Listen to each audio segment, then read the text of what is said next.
Bonjour à tous. Cette idée de diplomatie populaire pour échanger en temps réel est une excellente idée et je tiens à féliciter les organisateurs de e-Diplomatia d'avoir organisé ce forum international. Le monde dans lequel nous vivons aujourd'hui est un monde incertain, chaotique, où les nouvelles technologies nous font glisser de plus en plus du monde réel vers le monde virtuel. Aujourd'hui, je crois qu'il est plus nécessaire que jamais, surtout pour les jeunes générations, de conserver comme leur bien le plus précieux ce qui fait avancer l'humanité depuis des millénaires, c'est-à-dire l'idée de la transmission. Du plus petit au plus grand d'entre nous, nous ne sommes que les maillons d'une chaîne et nous avons pour devoir de faire en sorte que cette chaîne ne se casse jamais. Depuis la nuit des temps, les hommes se transmettent leur savoir de génération en génération pour éviter les erreurs que leurs aînés ont commises, pour garder la mémoire de leur histoire, de leurs héros et de leurs saints. Mais pour cela, les hommes ont besoin de préserver leur patrimoine, leur écosystème, qui est non seulement économique, mais qui est surtout et avant tout familial, culturel, religieux et politique. Personne, je dis bien personne, n'a le droit d'imposer sa culture aux autres. Ce qui fait la richesse du monde, c'est sa diversité.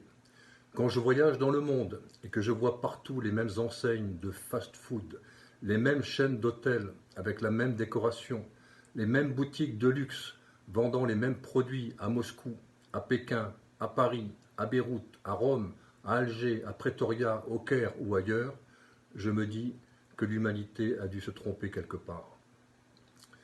Vous croyez vraiment que l'avenir de l'humanité, c'est de voir toutes les femmes de la Terre se promener avec un sac Vuitton, en buvant un Coca-Cola et en mangeant un McDo? Vous pensez que c'est ça l'avenir de l'humanité? Et à côté de cela, de ce monde d'apparence, il y a de plus en plus de misère dans ce monde, de guerre, de famine, de chômage, de tragédie. Quand je vois tout ça, je me dis que le logiciel de l'humanité a subi un bug informatique. En français, on dit un plantage, et qu'il est urgent, très urgent, de passer à autre chose.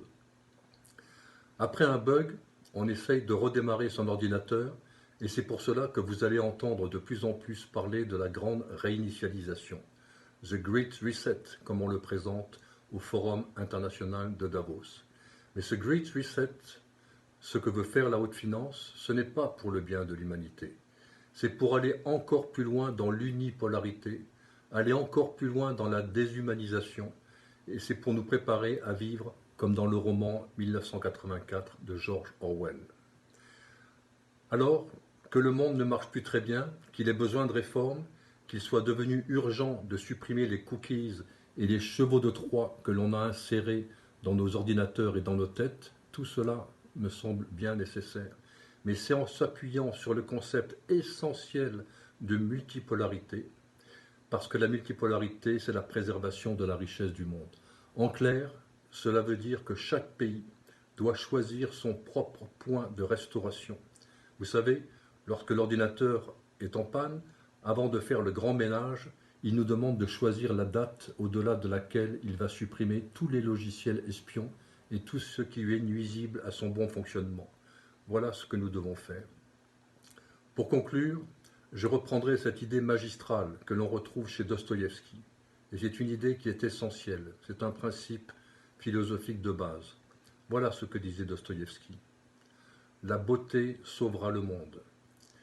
Soyez toujours à la recherche du beau, parce que le beau, c'est le vrai, le beau, c'est la vérité.